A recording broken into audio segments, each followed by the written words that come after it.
And welcome back to Spoiler Kings. I'm Brian the Grizzly, and I'm actually going to do a quick movie review. We a couple of weeks ago, I went to go when I saw the movie Smile, and I don't know if you heard about it, but this movie was so very creepy.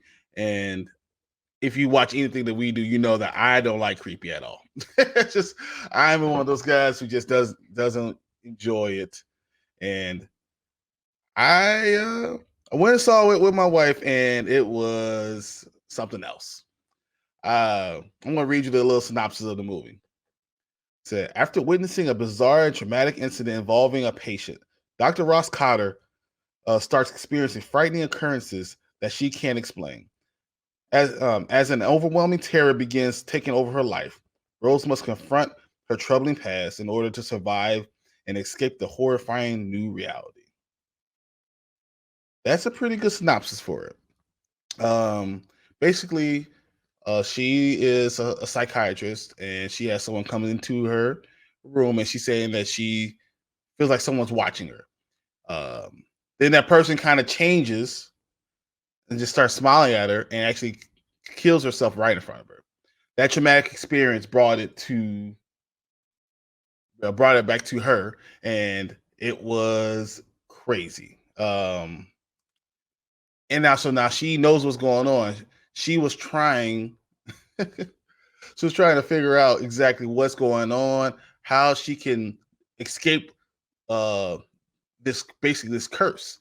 It's going through, she's followed it about 4 or 5 people back, and people are dying all over the place.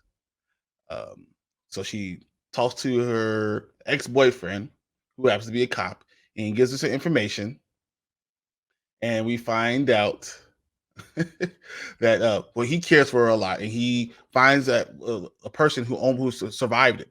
He gets her into the prison so he could talk to the guy, and he says the only way you can get through this curse is by killing someone else, or have someone witness you killing someone, so you pass the traumatic experience to someone else.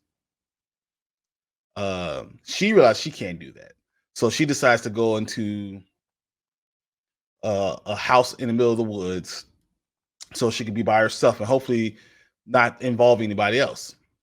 Well, while she thought she defeated this entity, and she's wrong. Um, she set it on fire in her mind, but the entity's still there. And though she thought no one was going to be there, her ex-boyfriend finds her, and he witnesses her kill herself, and the curse gets passed on to her ex-boyfriend now. And it's terrible, and it's sad, and it's all type of a thriller. And for someone who does not like scary movies, I had to say I actually enjoyed it a lot. Um, I thought that they used the intensity, they used suspense the right way. There's a lot of gore, it's a lot of killing and stuff like that, but it wasn't over the top. It was very much kind of playing on your mind. I mean, the fact that she's a psychiatrist tells you that a lot of this thing's going to be in her mind. So it was a lot going on. The 3/4 of the movie was one of the most scary things I've ever seen. Then the last fourth, it was kind of regular, what you expect to get from a horror movie. And it said she passes on to her ex-boyfriend, and he has to, in a couple of days he's going to die. So it's very much like Ring.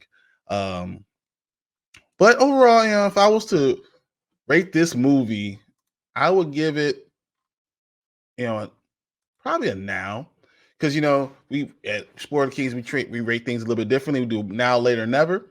I'd say this, as far as scary movies, is a now. I don't think it's a later. I think it's something that you don't necessarily need to stream. I think this is something that you can enjoy for yourself, especially if you want to go to movies alone. But I wouldn't advise you trying to go to sleep afterwards. I don't know if you guys saw on Rotten Tomatoes, the critics gave it a 79 and the audience gives it a 78. So this is one of those movies that it's a pretty solid scary movie. It's perfect for this time of the year. We have 4 days left in October. I think you should go ahead and try to get a chance to watch it. If you get to the movie theaters, it's something you should watch. So thanks for listening to me.